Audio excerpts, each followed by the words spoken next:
여보 나왔어. 내가 지우 지킬게. 아들의 기일을 맞아 재벌회장 부부는 묘지를 찾았습니다. 눈 덮인 묘비 앞 한 여자가 아이를 안은 채 있었습니다. 그 순간 여자의 목에서 낡은 군장 목걸이가 미세하게 흔들렸습니다. 그것은 분명 이미 세상을 떠난 아들 도윤의 것이었습니다. 무정자증이었던 아들. 그런데 아이의 눈매는 이상할 정도로 도윤을 닮아 있었습니다. 이 여자는 왜 아들의 유품을 지니고 있었을까요? 도대체 누구의 아이였을까요? 사연 시작 전에 구독과 좋아요 부탁드립니다. 어디서 듣고 계신지 댓글로 남겨주시면 그곳의 행운이 깃들 수 있도록 반가운 마음 전해드리겠습니다. 차가운 12월의 바람이 부는 어느 날, 김대석 회장은 아내 정수연 여사의 손을 꼭 잡은 채 아들 도윤의 무덤 앞에 섰습니다. 오늘은 도윤이 세상을 떠난 지 꼭 3년째 되는 날이었죠. 회장의 손에 들린 흰 국화 다발이 미세하게 떨리고 있었습니다. 여보, 오늘은 더 숨이 막혀요. 정수연 여사의 목소리가 갈라졌습니다. 회장은 아무 말도 하지 못한 채 고개만 끄덕였습니다. 입을 열면 참아온 감정이 무너질 것 같았거든요. 그때였습니다. 무덤 앞에 이미 누군가가 있었습니다. 젊은 여인이 무릎을 꿇은 채 작은 아이를 품에 안고 묘비 앞에서 조용히 울고 있었죠. 여인의 어깨가 가늘게 떨렸고 아이는 엄마 품에 얼굴을 묻은 채 움직이지 않았습니다. 저기 실례합니다만, 회장이 조심스럽게 말을 건네자 여인이 천천히 고개를 들었습니다. 눈물로 젖은 얼굴. 그런데 그 순간 회장의 시선이 멈췄습니다. 여인의 목에서 낡은 군장 목걸이가 바람에 흔들리고 있었던 겁니다. 회장의 심장이 쿵 하고 내려앉았습니다. 그 목걸이. 정수연 여사가 입을 막았습니다. 도윤이 군 복무 시절 단 하루도 떼지 않던 바로 그 군장 목걸이였습니다. 이건 도윤 씨가... 여인의 목소리가 떨렸습니다. 회장은 한 걸음 다가섰다가 멈췄습니다. 아이의 얼굴 윤곽, 눈매, 고개를 숙일 때 드러나는 습관까지 너무도 아들을 닮아 있었습니다. 아들은 아이를 가질 수 없다고 했습니다. 분명히 그랬습니다. 그런데 지금 이 여인은 아이를 안고 서서 아들의 이름을 말하고 있었습니다. 말도 안 돼. 회장의 입에서 낮은 혼잣말이 새어나왔습니다. 정수연 여사는 혼란스러운 눈빛으로 아이를 바라봤습니다. 아이의 얼굴에는 도윤의 그림자가 분명히 겹쳐 보였지만 그 사실이 오히려 더 큰 공포로 다가왔습니다. 혹시 당신은 누구입니까? 정수연 여사가 떨리는 목소리로 물었습니다. 윤솔비라고 합니다. 그리고 아이를 더 꼭 안으며 말을 이었습니다. 도윤 씨의 아이입니다. 한참 만에 회장이 입을 열었습니다. 일단 우리 집으로 갑시다.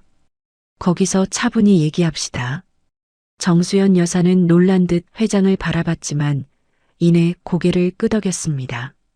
솔비는 잠시 망설이다가 천천히 고개를 숙였습니다. 그렇게 김대석 회장은 죽은 아들의 무덤 앞에서 만난 정체를 알 수 없는 여자와 아이를 데리고 집으로 향했습니다. 김대석 회장님의 저택 응접실이었죠. 천장에 걸린 화려한 크리스털 샹들리에가 평소보다 더 따뜻한 빛을 내뿜고 있었어요. 하지만 그 포근한 빛 아래 앉아있는 사람들의 표정은 꽁꽁 얼어붙어 있었답니다. 솔비 씨는 소파 끝에 겨우 엉덩이를 걸친 채 안절부절 못했고 어린 지우는 겁이 났는지 엄마 무릎에 얼굴을 푹 묻고 있었죠. 회장님 부부는 맞은편에서 숨조차 크게 못 쉬고 그 광경을 바라만 봤어요. 천천히 말씀해 보세요. 정수연 여사님이 가늘게 떨리는 목소리로 겨우 입을 뗐어요. 손에 든 찻잔이 달그락달그락 소리를 내며 흔들렸죠.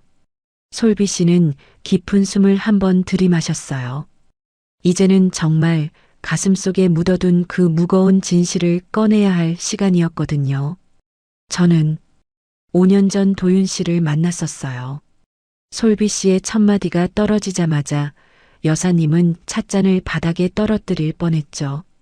그게 무슨, 도윤이가 결혼을 했었다니요? 회장님의 목소리도 갈라졌어요. 하나뿐인 아들이 결혼했다는 소식조차 모르고 살았다는 사실이 부모의 가슴을 갈기갈기 찢어놓은 거였죠. 대훈 이사님이 비서님께 몰래 지시를 내렸던 거였어요.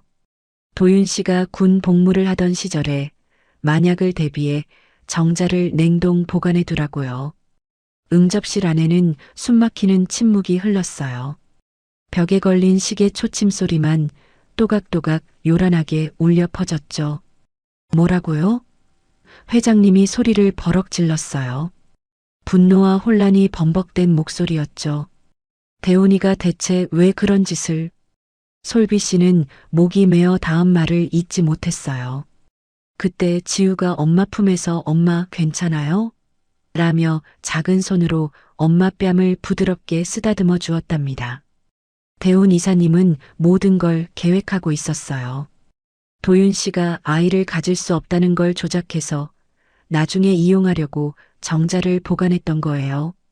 그리고 솔비 씨가 말을 멈췄어요. 그 뒤에 나올 진실이 너무나 끔찍했으니까요. 그리고 또 무슨 일이 있었던 거예요? 여사님이 다급하게 물었죠. 도윤 씨가 사고로 세상을 떠나기 전 보관된 정자로 아이를 가질 수 있다고 저를 설득했죠. 회장님은 마치 망치로 머리를 맞은 듯 소파 깊숙이 몸을 기댔어요. 그럼 정말 지우가 우리 도윤이의 아들이라는 말인가요? 솔비 씨가 힘겹게 고개를 끄덕였어요. 여사님은 멍하니 지우를 바라봤어요. 아이는 아무것도 모른 채 할머니를 빤히 쳐다보고 있었죠. 그럼 정말 우리 아들, 도윤이의 피를 이은 여사님의 목소리는 흐느낌에 묻혀 끊어지고 말았어요. 하지만 대훈 이사님은 무서운 조건을 걸었어요. 두 분께는 절대 이 사실을 알리지 말 것, 그리고 솔비 씨가 주먹을 꽉 쥐었죠. 제 이름을 바꾸고 세상에서 흔적도 없이 사라지라고 했어요. 뭐라고요? 내 동생이라는 놈이 그런 짓을? 회장님이 벌떡 일어났어요. 분노로 얼굴이 시뻘겋게 달아올랐죠. 이지영이 제 본명이에요. 하지만 강요에 의해 윤솔비로 개명하고 모든 기록을 지워야만 했어요. 왜요? 대체 왜 그런 짓까지 한 거예요? 여사님이 울부짖었어요. 솔비 씨의 눈에서 다시 굵은 눈물이 쏟아졌죠. 협박을 당했어요. 만약 자기 말을 듣지 않으면 지우를 억지로 뺏어가겠다고. 제가 아이를 키울 자격이 없다고 법적으로 몰아넣겠다고요. 쾅! 회장님이 탁자를 내려쳤어요. 요란한 소리가 응접실을 가득 메웠죠. 그 인간 같지도 않은 놈이 감히. 지우가 깜짝 놀라 몸을 움찔하자 솔비 씨가 아이를 더 품에 꼭 안아주었어요. 전 너무 무서웠어요. 지우를 지켜야 했고 도윤 씨가 남긴 소중한 혈육을 잃고 싶지 않았거든요. 그래서 솔비 씨는 목에 걸린 그 낡은 군장 목걸이를 소중하게 어루만졌어요. 3년 동안 이 목걸이 하나만 의지한 채 숨죽여 살았어요. 정수연 여사님이 결국 솔비 씨에게 다가가 차가워진 그 손을 꽉 잡았어요. 얼마나 혼자 힘들었을까요, 그동안. 두 여인은 서로를 껴안고 한참을 울었답니다. 형님, 이게 대체 무슨 일입니까? 날카로운 목소리가 응접실에 울려 퍼졌습니다. 김대훈이 문을 박차고 들어서는 순간 실내 온도가 급격히 떨어지는 것 같았어요. 그의 차가운 눈빛이 소파에 앉은 솔비와 지우를 훑어봅니다. 대훈아, 넌. 회장이 일어서려 하자 대훈이 손을 내저으며 다가왔어요. 박 비서한테 연락을 받았습니다. 낯선 여자와 아이가 집에 와 있다고요. 그의 목소리엔 비난과 의심이 가득했죠. 솔비가 지우를 꼭 안으며 몸을 떨었어요.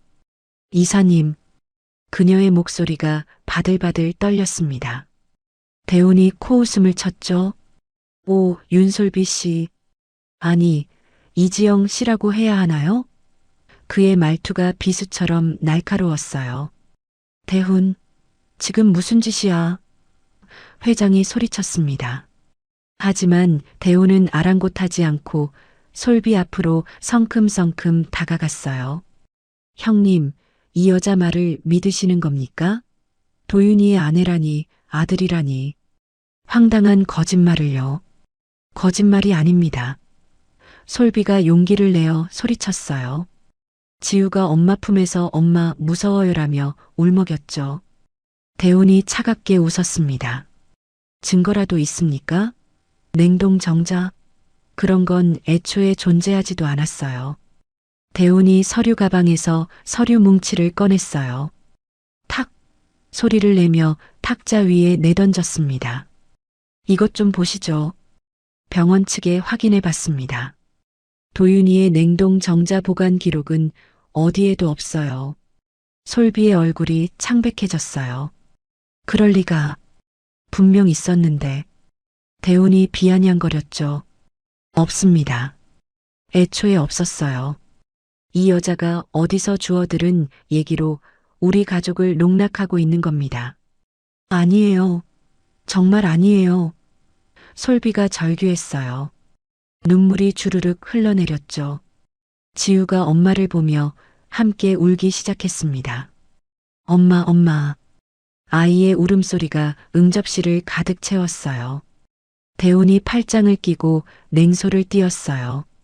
형님, 여사님. 정신 차리세요. 이 여자는 사기꾼입니다. 도윤이의 죽음을 이용해서 우리 집안에 들어오려는 거예요.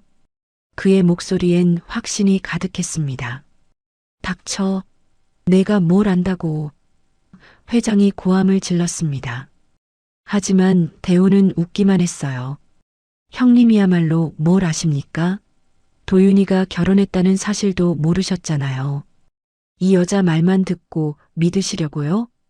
정수연 여사가 솔비의 손을 꼭 잡았어요. 대훈아, 그만해. 이 아이를 좀 봐. 도윤이를 너무 닮았잖니. 대훈이 지우를 힐끗 쳐다보고는 코웃음을 쳤죠. 닮았다고요? 그저 우연일 뿐입니다. 우연이 아니야. 회장이 버럭 소리쳤습니다. 대훈이 한 걸음 물러서며 냉정하게 말했어요. 그럼 DNA 검사라도 해보시죠. 하지만 전 확신합니다. 이 아이는 도윤이의 자식이 아니에요. 솔비가 벌떡 일어났어요. 검사하세요. 당장 하세요. 지우가 도윤 씨의 아들이라는 걸 증명할게요. 그녀의 목소리가 떨렸지만 단호했습니다. 대훈이 차갑게 웃었습니다. 사기꾼한테 아이를 맡길 순 없죠. 법적으로 조치를 취하겠습니다. 회장이 대훈의 멱살을 잡으려 했지만 대훈이 휙 피했어요. 형님, 진정하세요. 전 가족을 위해 하는 일입니다. 그의 눈빛엔 탐욕과 계산이 번뜩였어요. 이 여자가 목적이 뭔지 뻔하지 않습니까? 재산이죠, 재산. 이 나쁜 자식? 정수연 여사가 소리쳤어요. 하지만 대훈은 개의치 않았습니다. 오히려 여유롭게 미소를 띄었죠. 여사님, 욕하시기 전에 현실을 보세요. 도윤이는 죽었어요. 그리고 이 여자는 그걸 이용하는 겁니다. 솔비가 무릎을 꿇었어요. 회장님, 여사님, 제발 저를 믿어주세요. 저는 정말 목이 메어 말을 잇지 못했죠. 지우가 엄마 곁에 무릎을 꿇으며 할아버지, 할머니, 지우는 진짜예요 라고 울먹였습니다. 대훈이 비웃으며 돌아섰어요. 며칠 안에 법적 조치를 취하겠습니다. 그때까지 이 아이는 제 감시하에 두겠어요. 그가 문을 향해 걸어가는데 회장이 뒤에서 소리쳤습니다. 대훈아, 내가 감히. 문이 쾅 하고 닫혔습니다. 대훈의 차가운 발걸음 소리가 복도에 메아리 쳤어요. 남겨진 응접실엔 무거운 침묵만 흘렀죠. 솔비가 지우를 안고 오열했습니다. 회장 부부는 서로를 바라보며 절망에 빠졌어요. 저 녀석이 뭔가 숨기고 있어. 회장이 이를 악물었어요. 정수연 여사가 고개를 끄덕였죠. 우리가 직접 진실을 밝혀야 해요, 여보. 새벽 5시 김대석 회장의 서재에 불이 켜져 있었어요. 회장이 전화기를 집어들었어요. 여보세요, 박 비서? 지금 당장 나와요. 급한 일이 있어. 30분 후 박 비서가 헐레벌떡 달려왔습니다. 회장님, 이른 아침에 무슨 일이십니까? 앉아요. 회장의 목소리가 차갑습니다. 도윤이의 담당 비서였던 최 비서, 지금 어디 있지? 박 비서가 당황한 표정을 지었어요. 최 비서요? 그분은 도윤 도련님 돌아가시고 얼마 안 있다가 그만두셨는데요. 연락처 찾아줘. 지금 당장. 회장의 눈빛이 날카로웠습니다. 박 비서가 황급히 전화를 걸기 시작했죠. 1시간 뒤 최 비서가 회장의 서재에 나타났습니다. 회장님, 오랜만입니다. 최 비서의 얼굴은 수척해 보였어요. 눈가엔 다크서클이 짙게 자리 잡고 있었죠. 앉으세요, 최 비서. 정수연 여사가 부드럽게 말했습니다. 최 비서가 조심스럽게 의자에 앉았어요. 도윤이 일로 물어볼 게 있어요. 회장이 직설적으로 말했죠. 냉동 정자 보관. 그런 지시를 받은 적 있습니까? 최 비서의 얼굴이 순식간에 하얗게 질렸어요. 솔직히 말해요. 정수연 여사가 다그쳤습니다. 최 비서가 손을 떨며 이마에 땀을 닦았어요. 저는 정말 죄송합니다. 그가 말을 더듬었죠. 회장이 책상을 탁 쳤어요. 하지만 뭐요? 어서 말해. 최 비서가 고개를 숙였습니다. 병원 기록은 모두 지워졌습니다. 대훈 이사님께서 직접. 그 순간 문이 벌컥 열렸어요. 뭘 지웠다고? 대훈이 서재에 들어섰습니다. 그의 얼굴엔 차가운 미소가 걸려 있었죠. 최 비서, 무슨 헛소리를 하는 거요?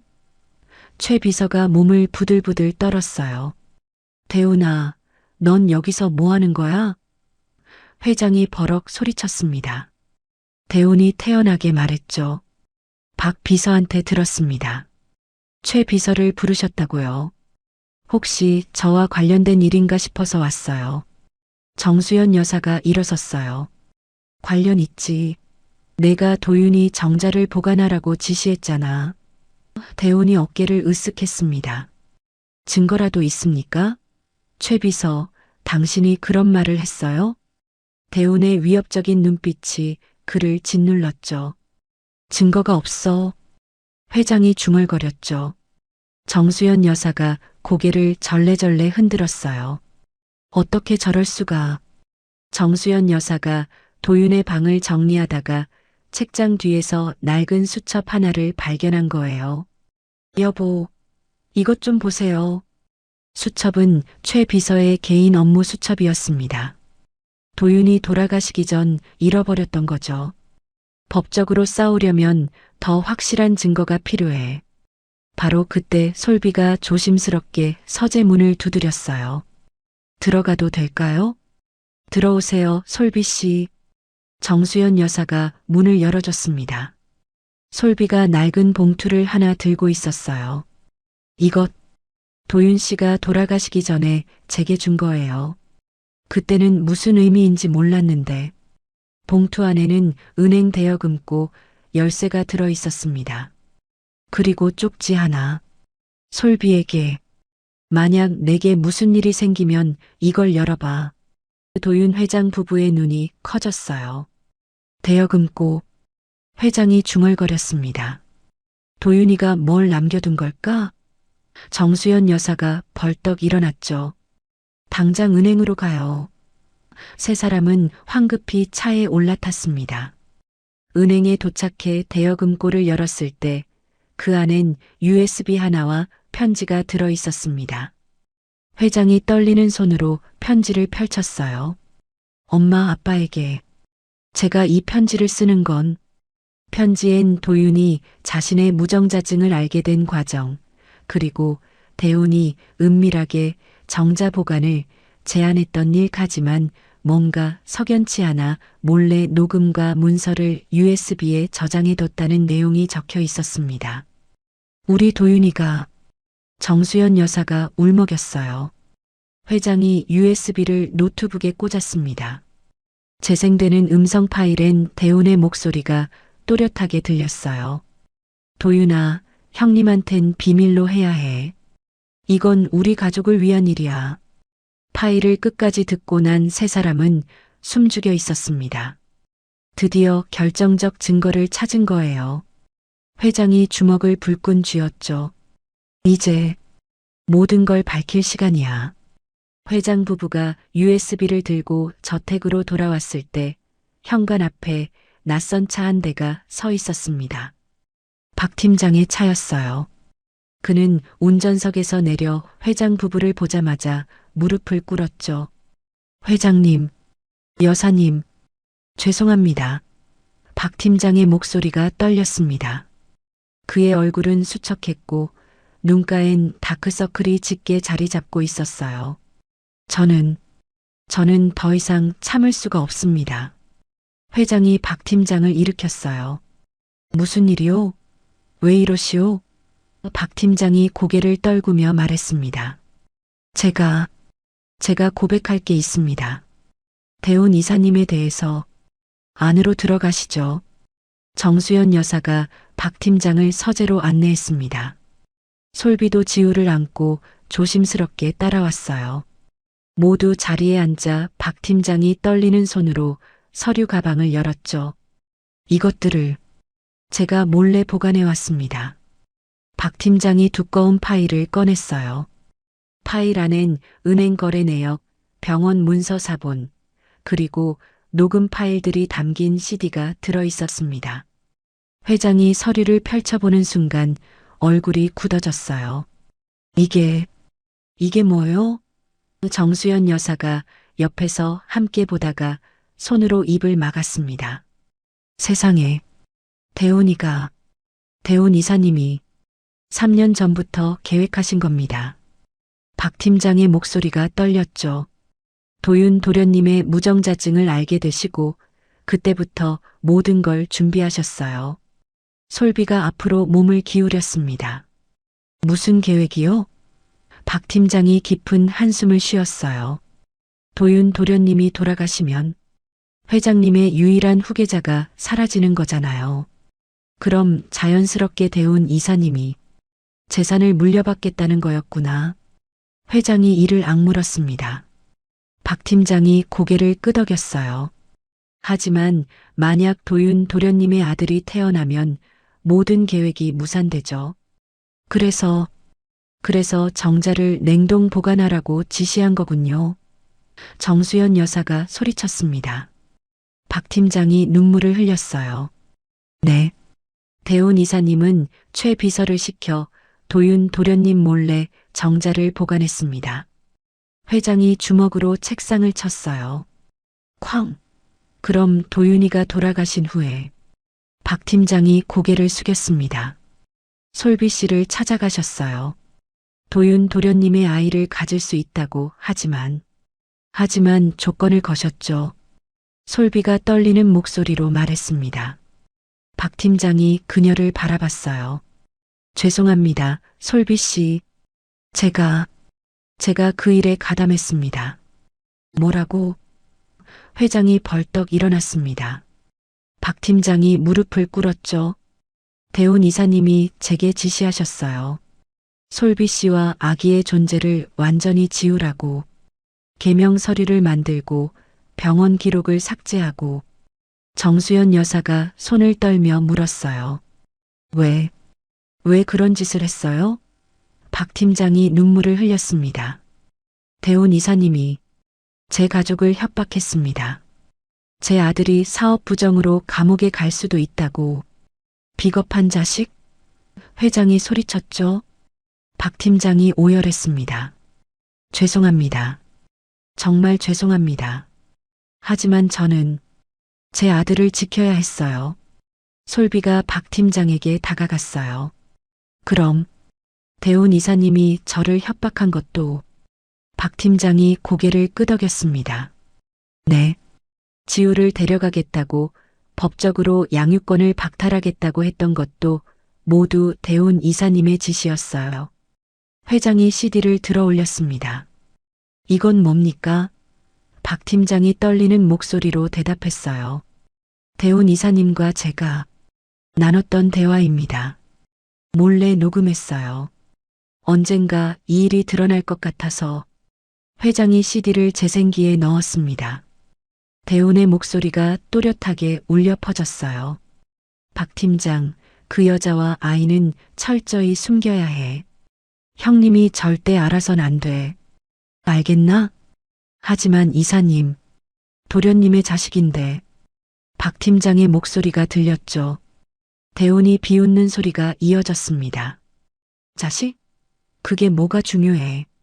중요한 건 회사와 재산이야. 형님에겐 후계자가 없어야 해. 정수연 여사가 소파에 주저앉았어요. 오, 세상에. 저런 악마 같은. 솔비가 지우를 꼭 안으며 눈물을 흘렸습니다. 지우가 엄마 품에서 엄마 왜 울어요? 라며 작은 손으로 눈물을 닦아줬어요. 녹음은 계속 이어졌습니다. 병원 기록도 모두 삭제했나? 네. 행정실장에게 상당한 금액을 주고 해외로 보냈습니다. 잘했어. 증거는 남기면 안 돼. 회장이 녹음을 멈췄습니다. 그의 얼굴은 분노로 일그러져 있었어요. 이 녀석이, 내 동생이 주먹을 불끈 쥐며 온몸을 떨었죠. 박 팀장이 또 다른 서류를 꺼냈습니다. 그리고 이건 그의 손이 심하게 떨렸어요. 도윤 도련님의 화재 사고에 대한 겁니다. 화재 사고? 정수연 여사가 벌떡 일어났습니다. 박 팀장이 고개를 끄덕이며 눈물을 흘렸어요. 저도 최근에야 알게 됐습니다. 대훈 이사님이, 설마. 회장의 목소리가 떨렸습니다. 박 팀장이 서류를 내밀었죠. 화재 감식 보고서입니다. 원래 보고서와 대훈 이사님이 조작한 보고서가 둘 다 있어요. 회장이 서류를 펼쳤습니다. 원래 보고서엔 인위적 발화 가능성 높음이라고 적혀 있었어요. 하지만 조작된 보고서엔 전기 누전에 의한 자연 발화로 바뀌어 있었죠. 아니야. 이럴 수가. 정수연 여사가 비명을 질렀습니다. 도윤이를, 우리 도윤이를. 그녀가 그 자리에 쓰러질 듯 비틀거렸어요. 솔비가 황급히 여사를 부축했습니다. 여사님, 정신 차리세요. 회장도 아내를 안았어요. 여보. 박 팀장이 계속 말했습니다. 대훈 이사님이 화재 조사관에게도 돈을 주셨어요. 보고서를 바꾸라고. 저는 그때 몰랐습니다. 하지만 지난주에 그 조사관이 양심의 가책을 느끼고 저를 찾아왔어요. 회장이 눈물을 흘렸습니다. 내 동생이, 내 아들을. 그의 목소리가 오열로 끊겼죠. 어떻게 그럴 수가 있어?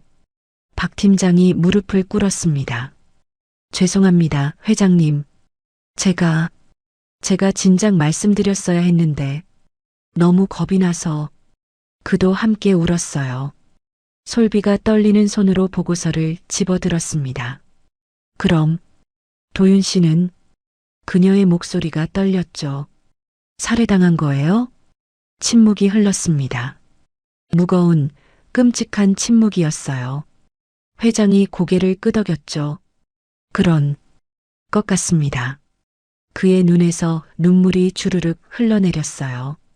정수연 여사가 비명을 질렀습니다. 안 돼.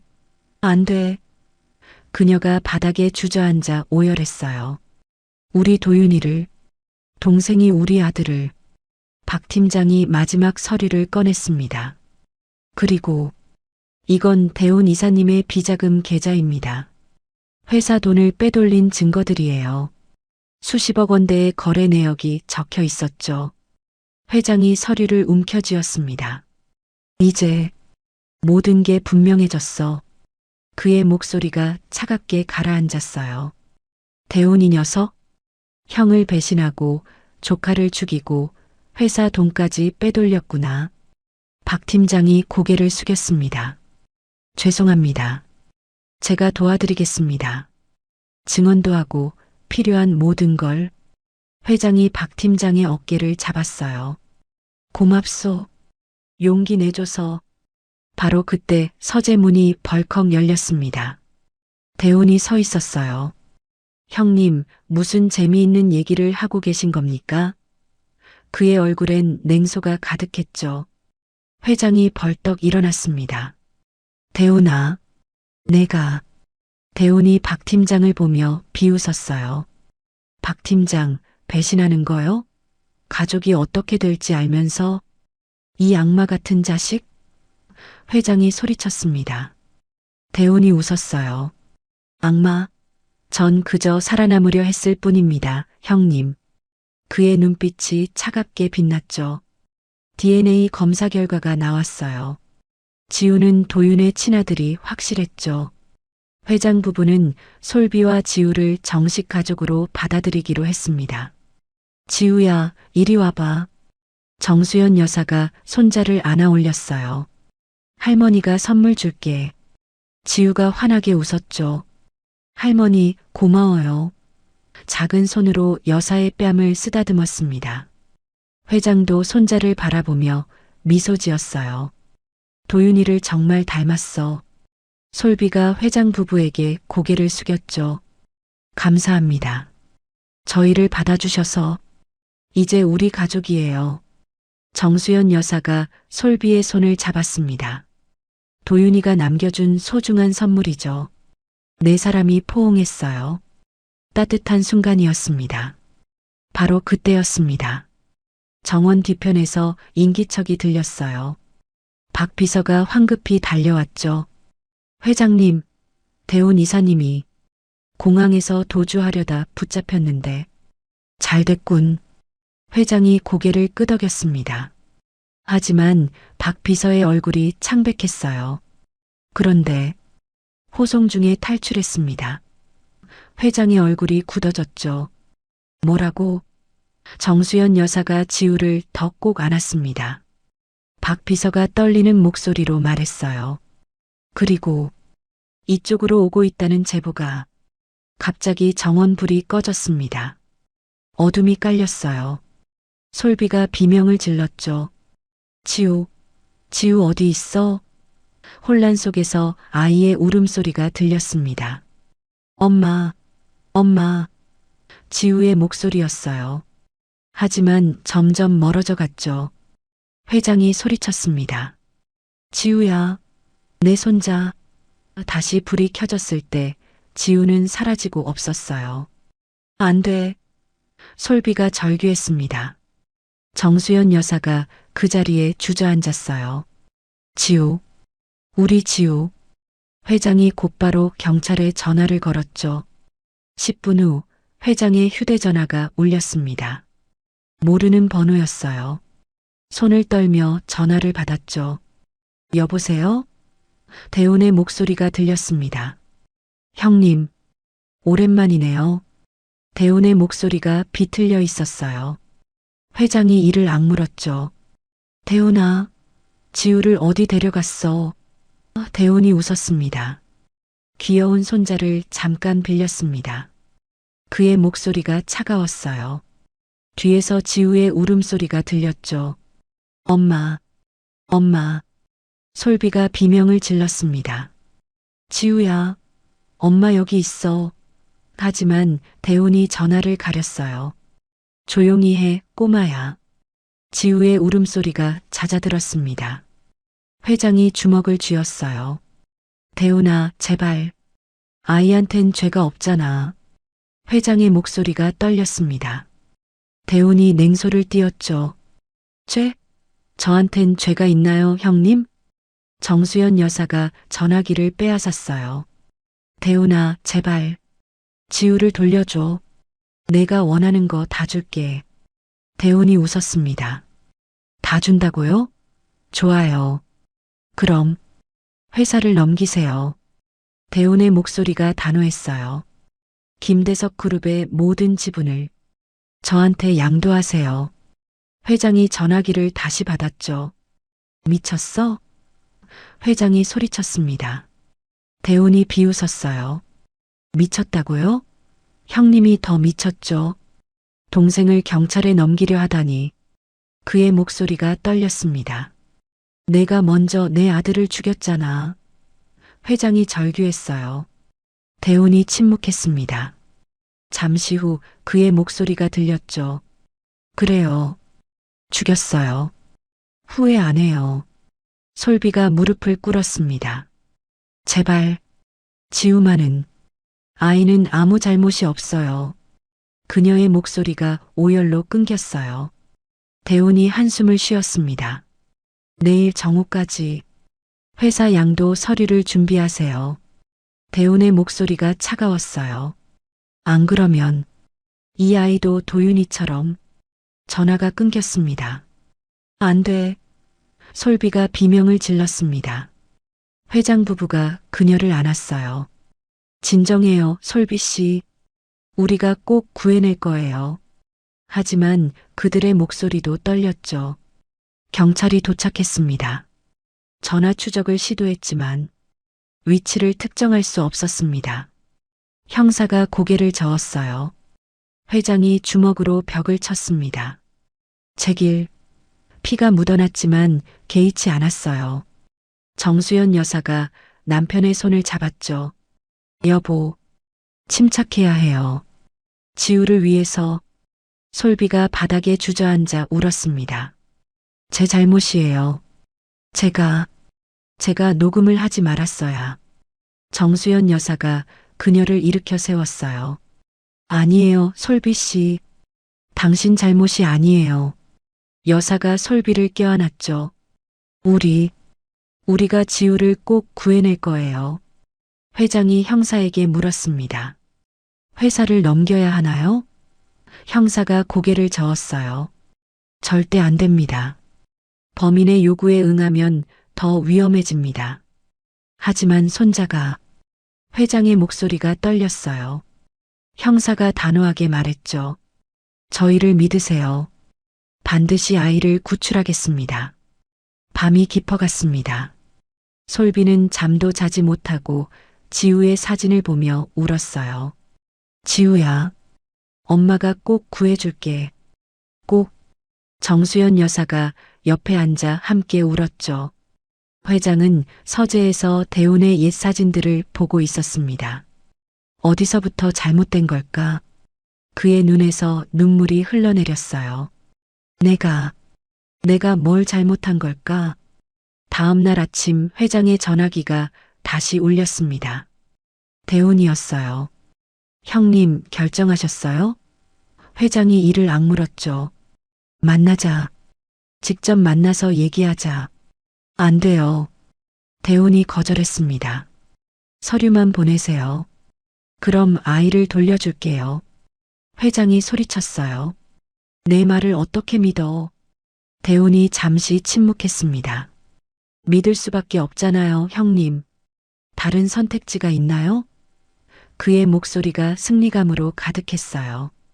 바로 그때 경찰이 뭔가를 발견했습니다. 회장님, CCTV 분석 결과 대운 씨가 폐창고 쪽으로 이동한 것 같습니다. 회장의 눈이 번뜩였어요. 어디요? 형사가 지도를 펼쳤습니다. 여기 외곽의 폐창고 지역입니다. 회장이 벌떡 일어났죠. 당장 가요. 솔비도 따라 나섰습니다. 저도 갈래요. 정수연 여사가 그녀의 손을 잡았어요. 같이 가요. 우리 지우를 데려올 거예요.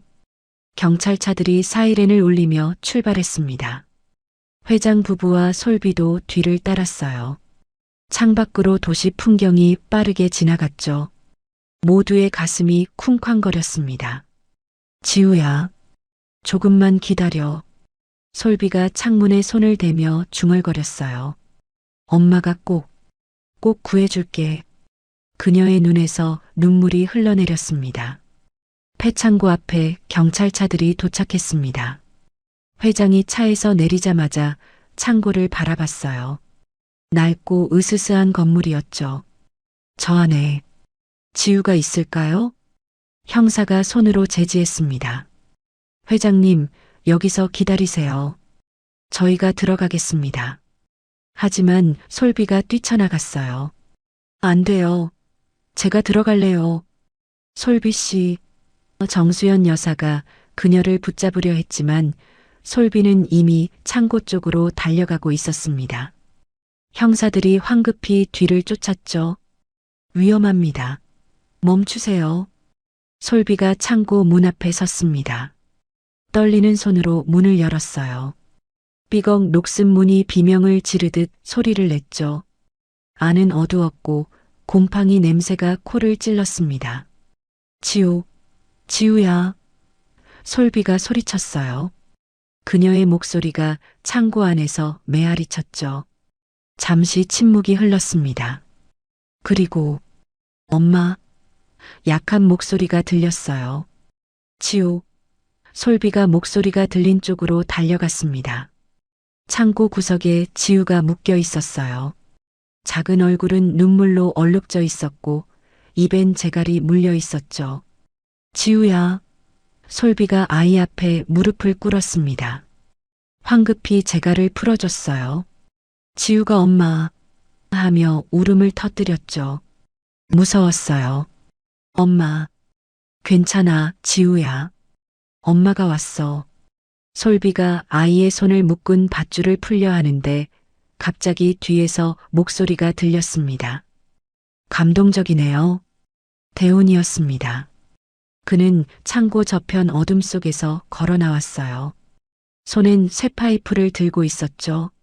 하지만 이렇게 쉽게 끝날 것 같아요? 솔비가 지우를 뒤로 감쌌습니다. 비켜요. 더 이상 물러날 곳은 없어요. 대운이 비웃었어요. 물러날 곳이 없는 건 저예요, 솔비 씨. 경찰이 밖에 있어요. 솔비가 소리쳤습니다. 대운이 어깨를 으쓱했죠. 알아요. 그래서 이게 마지막 기회예요. 그가 쇠파이프를 들어 올렸어요. 바로 그때 창고 문이 벌컥 열렸습니다. 형사들이 총을 겨누며 들어왔어요. 무기 내려놓으세요. 대운이 쇠파이프를 바닥에 던졌죠. 쨍그랑 소리가 울려 퍼졌습니다. 늦었네요. 대운이 웃었어요. 하지만 그의 눈에는 절망이 가득했죠. 형사들이 다가와 수갑을 채웠습니다. 김대훈, 살인 교사 및 납치 혐의로 체포합니다. 솔비는 지우를 꼭 안았습니다. 지우야, 괜찮아? 다친 데 없어? 지우가 고개를 저었어요. 엄마가 와줬어요. 엄마. 두 사람이 껴안고 울었죠. 회장 부부가 창고로 뛰어들어왔습니다. 지우, 손자. 정수연 여사가 손자를 안아 올렸어요. 할머니가 여기 있어. 이제 괜찮아. 대운이 끌려가면서 회장을 바라봤습니다. 형님, 저는 회장이 고개를 돌렸어요. 넌 더 이상 내 동생이 아니야. 차가운 목소리였죠. 대운의 얼굴이 일그러졌습니다. 형님. 하지만 회장은 대답하지 않았어요. 경찰이 대운을 차에 태웠죠. 사이렌 소리가 울리며 차가 떠났습니다. 솔비가 지우를 안고 창고 밖으로 나왔습니다. 햇살이 눈부셨어요. 지우야 봐. 햇살이야. 지우가 눈을 가늘게 떴죠. 엄마, 따뜻해요. 그래, 따뜻하지? 솔비가 아이를 꼭 안았습니다. 정수연 여사가 두 사람을 안았어요. 이제 정말 끝났어요. 회장도 가족을 안았죠. 병원으로 향하는 차 안에서 지우가 졸고 있었습니다. 솔비가 아이의 머리를 쓰다듬으며 눈물을 흘렸어요. 미안해, 지우야. 엄마가 지켜주지 못해서. 아니에요. 정수연 여사가 솔비의 손을 잡았습니다. 당신은 훌륭한 엄마예요. 목숨을 걸고 아이를 구했잖아요. 회장도 고개를 끄덕였죠. 병원에서 검사를 받은 지우는 다행히 큰 부상이 없었습니다. 며칠 푹 쉬면 괜찮을 거예요.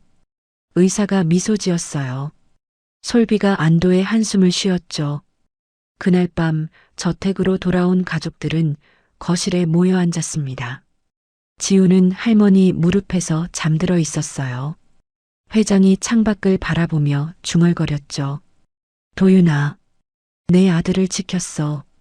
그의 목소리가 떨렸습니다. 이제 편히 쉬렴. 정수연 여사가 남편의 손을 잡았어요. 두 사람이 함께 눈물을 흘렸죠. 솔비가 목에 건 군장 목걸이를 만졌습니다. 도윤이 남긴 유일한 것이었어요. 도윤 씨, 지우를 지켰어요. 우리 잘 살게요. 며칠 후 대운의 재판이 시작됐습니다. 회장 부부는 법정에 출석했어요. 대운은 피고석에 앉아 고개를 숙이고 있었죠. 판사가 판결문을 읽었습니다. 피고인 김대운에게 살인 교사죄로 징역 20년, 납치죄로 징역 5년을 선고합니다. 대운이 고개를 들었어요. 그의 눈에 눈물이 맺혔죠. 형님, 대운이 회장을 바라봤습니다. 하지만 회장은 그를 보지 않았어요. 정수연 여사도 고개를 돌렸죠. 대운이 끌려가며 마지막으로 외쳤습니다. 형님, 미안해요. 정말. 하지만 법정 문이 닫혔습니다. 회장이 깊은 한숨을 쉬었어요. 이제 정말 끝이네요. 일주일 후 솔비는 도윤의 유품을 정리하고 있었습니다. 오래된 상자 속에서 편지 봉투 하나를 발견했어요. 봉투 겉면에는 솔비에게 내가 떠난 후에 읽어줘라고 적혀 있었죠. 손이 떨렸습니다. 솔비가 조심스럽게 봉투를 열었어요. 도윤의 친필 편지였죠. 솔비야, 이 편지를 읽고 있다면 나는 이미 내 곁에 없겠지. 눈물이 편지 위로 떨어졌습니다. 솔비가 눈물을 닦으며 계속 읽었어요. 미안해. 너에게 제대로 된 남편이 되어주지 못해서, 아이에게 아빠가 되어주지 못해서. 도윤 씨, 솔비가 흐느꼈습니다. 편지는 계속 이어졌어요.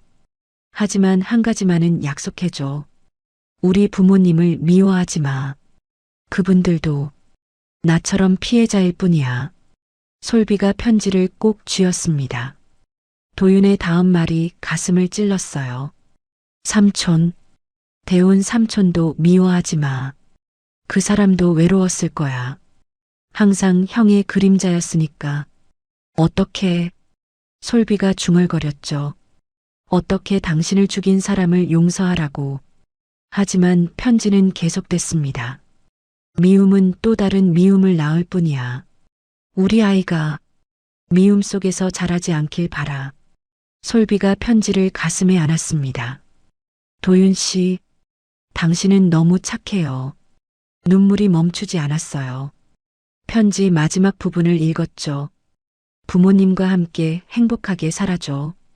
그분들에게 손자는 나를 대신할 수 있는 유일한 희망이야. 사랑해, 솔비야. 그리고 우리 아이. 아빠가 많이 사랑한다고 전해줘. 솔비가 바닥에 주저앉아 울었습니다. 도윤 씨, 보고 싶어요. 바로 그때 문이 열렸어요. 정수연 여사가 들어왔죠. 솔비 씨? 여사가 우는 솔비를 보고 다가왔습니다. 왜 그래요? 무슨 일이? 솔비가 편지를 건넸어요. 여사가 편지를 읽기 시작했죠. 이게 도윤이가. 여사의 목소리가 떨렸습니다. 편지를 읽어 내려가며 눈물을 흘렸어요. 우리 아들, 이렇게 착했는데. 회장도 방으로 들어왔죠. 여보, 무슨. 회장이 아내의 어깨를 잡았습니다. 여사가 편지를 남편에게 건네며요. 회장이 편지를 읽기 시작했죠. 그의 손이 떨렸습니다. 도윤아. 회장의 목소리가 갈라졌어요. 내가 이렇게까지. 그가 편지를 읽으며 눈물을 흘렸죠. 특히 대운에 대한 부분에서 목이 맸습니다. 삼촌을 미워하지 말라니. 회장이 중얼거렸어요. 내 삼촌이 널 죽였는데. 어떻게. 정수연 여사가 남편을 안았죠. 도윤이는 정말 천사였어요. 세 사람이 함께 앉아 울었습니다. 지우가 방으로 들어왔어요.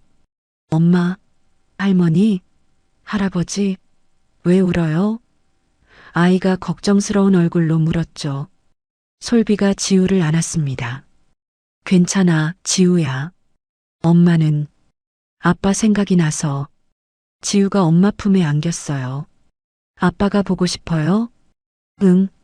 솔비가 고개를 끄덕였죠. 지우가 작은 손으로 엄마의 눈물을 닦아줬어요. 울지 마요, 엄마. 아빠가 하늘에서 보고 있어요. 회장이 손자를 안아 올렸습니다. 지우야, 할아버지가 얘기 좀 해줄까? 지우가 고개를 끄덕였어요. 회장이 깊은 숨을 들이쉬었죠. 내 아빠는 정말 착한 사람이었어. 회장의 목소리가 떨렸습니다. 할아버지보다 훨씬 더 착했지. 누구도 미워하지 않는 천사 같은 사람이었어. 지우가 할아버지를 빤히 쳐다봤어요. 그럼 나도 아빠처럼 착한 사람이 될래요. 그 말에 회장의 눈에서 눈물이 흘렀죠. 그래. 내가 그렇게 되길 바라. 정수연 여사가 편지를 다시 읽었습니다. 도윤이가 우리에게 남긴 마지막 부탁이에요. 서로 사랑하며 행복하게 살라고. 솔비가 고개를 끄덕였어요. 그렇게 할게요. 솔비가 결연한 목소리로 말했습니다. 도윤 씨를 위해서, 지우를 위해서 행복하게 살게요. 회장 부부가 그녀의 손을 잡았죠. 우리 도윤이의 뜻대로 살아요. 회장이 말했습니다. 미움 대신 사랑으로, 복수 대신 용서로. 정수연 여사가 고개를 끄덕였어요. 며칠 후 회장은 중요한 결정을 내렸습니다. 도윤이의 이름으로 자선재단을 설립하겠어. 솔비와 정수연 여사가 놀라 그를 바라봤어요. 자선재단이요? 솔비가 물었습니다. 회장이 고개를 끄덕였죠. 어려운 가정의 아이들을 돕는 재단이야. 도윤이가 그런 걸 좋아했거든. 정수연 여사가 남편을 껴안았어요. 여보, 좋은 생각이에요. 회장이 미소 지었죠. 도윤이의 선한 마음을 이렇게라도 이어가고 싶어? 솔비가 눈물을 흘렸습니다. 감사해요, 회장님. 도윤 씨가 정말 좋아할 것 같아요. 회장이 솔비의 어깨를 다독였어요. 우리 며느리, 고마워요. 그날 저녁 네 가족은 도윤의 추모관을 찾았습니다. 영정 사진 앞에 꽃을 놓고 절을 했어요. 지우가 작은 손을 모아 말했죠. 아빠, 지우 왔어요. 할아버지랑 할머니랑 엄마랑 함께 왔어요. 지우의 맑은 목소리가 추모관에 울렸습니다.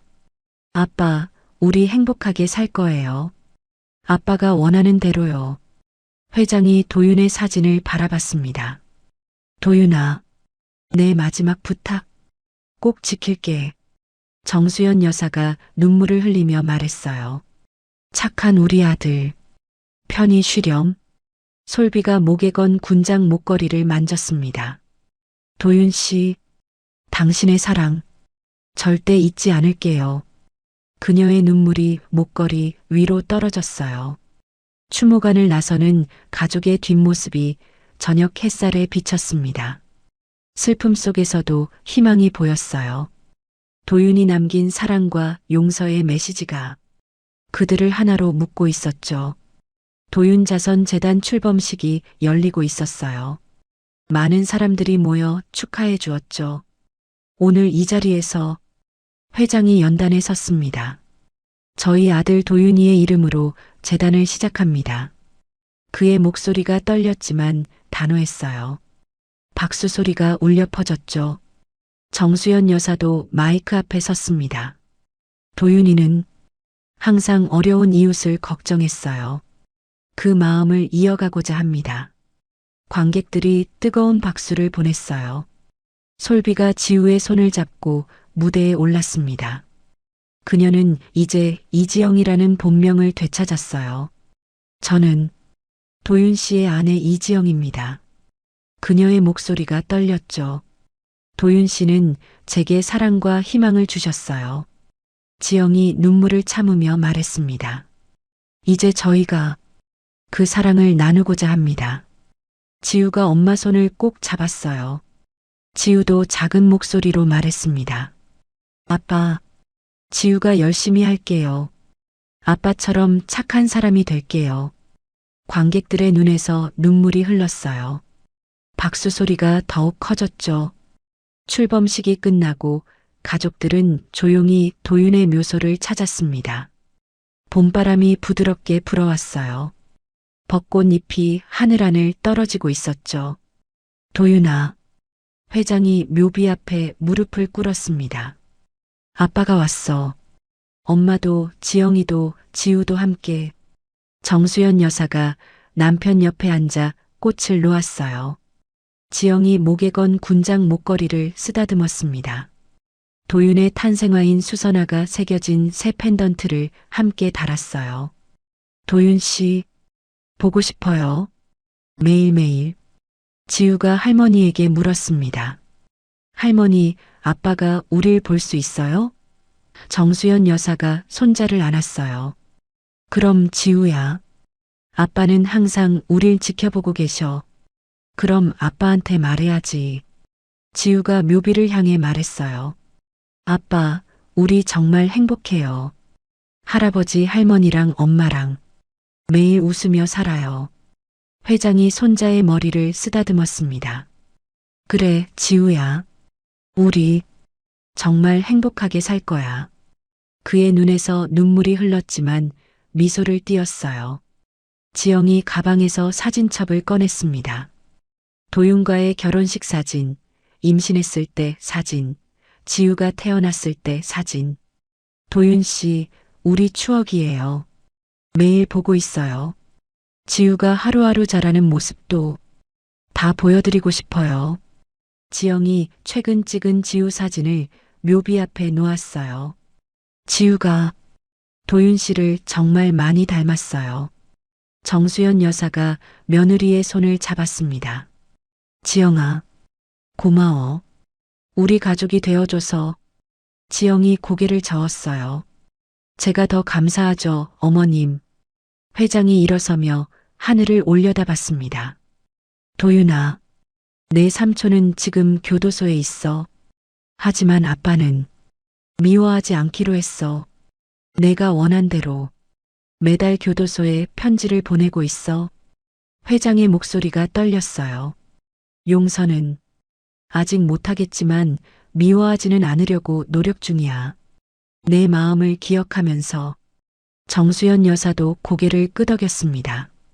대훈이도 언젠가는 뉘우치겠지. 우리는 그날을 기다릴 거야. 지영이 눈물을 흘렸어요. 도윤 씨, 당신의 마음 정말 위대해요. 지영이 묘비에 손을 얹었죠.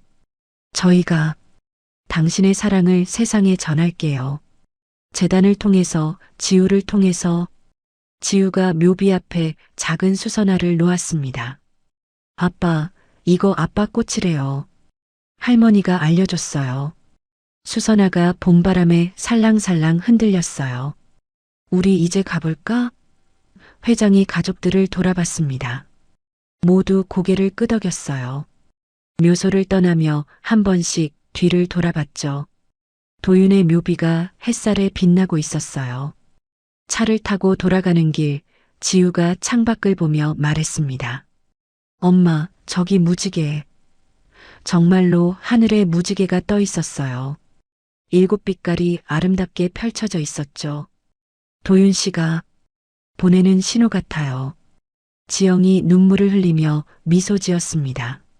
정수연 여사가 며느리의 손을 꼭 잡았어요. 그래요. 도윤이가 축복해 주는 거예요. 회장도 무지개를 바라보며 고개를 끄덕였습니다.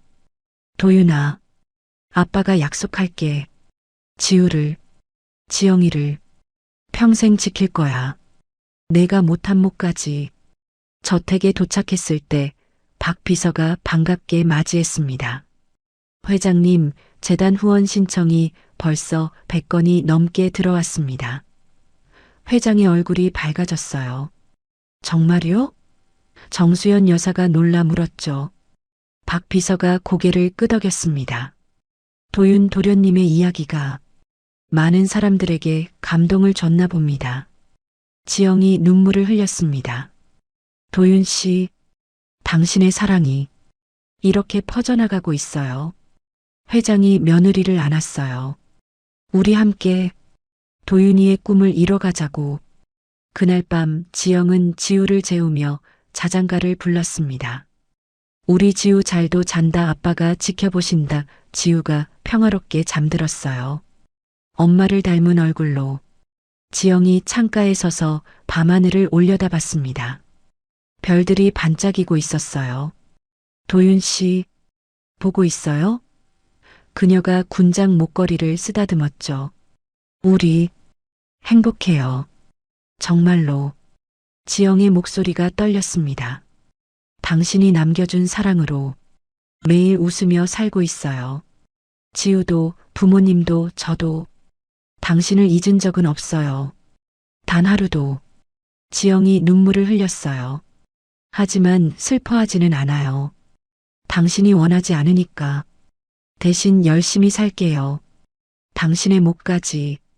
다음 날 아침 식탁에 온 가족이 모였습니다. 따뜻한 햇살이 창문으로 들어왔어요. 지우가 밝게 웃으며 할아버지에게 말했죠. 할아버지, 오늘 유치원에서 그림 그릴 거예요. 그래, 무슨 그림? 회장이 물었습니다. 지우가 환하게 웃었어요. 우리 가족이요. 할아버지, 할머니, 엄마, 그리고 잠시 멈췄다가 덧붙였죠. 하늘에 계신 아빠도요. 정수연 여사가 손자를 안았습니다. 우리 지우, 정말 착하구나. 지영이 아들을 바라보며 미소 지었어요. 도윤의 선한 마음이 지우에게 그대로 이어진 것 같았어요. 그래, 지우야. 아빠는 항상 우리와 함께야. 회장이 손자의 머리를 쓰다듬었습니다. 하늘에서 우릴 지켜보고 계시지. 식사 후 지영은 발코니에서 커피를 마시고 있었습니다.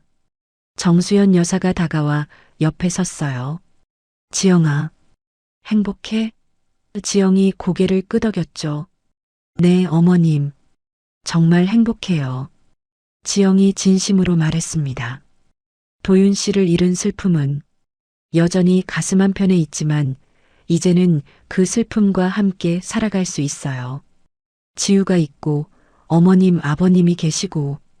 지영이 미소 지었어요. 무엇보다 도윤 씨의 사랑이 제 안에 살아있으니까요. 정수연 여사가 며느리를 안았습니다. 고마워, 지영아. 내가 있어서 우리가 이렇게 버틸 수 있어. 두 사람이 포옹하며 눈물을 흘렸어요. 하지만 그 눈물은 희망의 눈물이었죠. 저녁이 되어 온 가족이 거실에 모여 앉았습니다. 지우가 그린 그림을 펼쳤어요. 할아버지, 할머니, 엄마가 손을 잡고 웃고 있고 그 위 하늘에는 웃는 얼굴의 천사가 있었죠. 아빠예요. 지우가 자랑스럽게 말했습니다. 아빠가 하늘에서 우릴 지켜봐요. 회장의 눈에서 눈물이 흘렀어요. 그래, 도윤이가 우릴 지켜보고 있지. 우리 영원히 함께야. 정수연 여사가 가족을 안았습니다. 지영도 지우와 함께 포옹에 참여했어요. 네 사람이, 아니, 하늘의 도윤까지 5사람이 하나가 된 순간이었죠. 그날 밤 지영은 일기를 썼습니다. 도윤 씨에게 오늘도 행복한 하루였어요. 지우가 당신 그림을 그렸어요. 정말 예쁘게 그렸답니다. 부모님도 건강하시고 재단도 잘 운영되고 있어요. 당신의 이름으로 많은 사람들에게 희망을 주고 있어요. 지영이 펜을 멈추고 창밖을 봤어요. 저는 당신을 평생 사랑할 거예요. 지영이 마지막 문장을 썼습니다. 당신이 남겨준 사랑과 함께, 지우와 함께 행복하게 살게요. 약속해요. 군장 목걸이가 달빛에 반짝였습니다. 도윤의 사랑이 영원히 그녀와 함께 할 거예요. 시청해 주셔서 감사합니다. 글빛 이야기였습니다. 이야기가 좋으셨다면 구독, 좋아요 눌러주세요.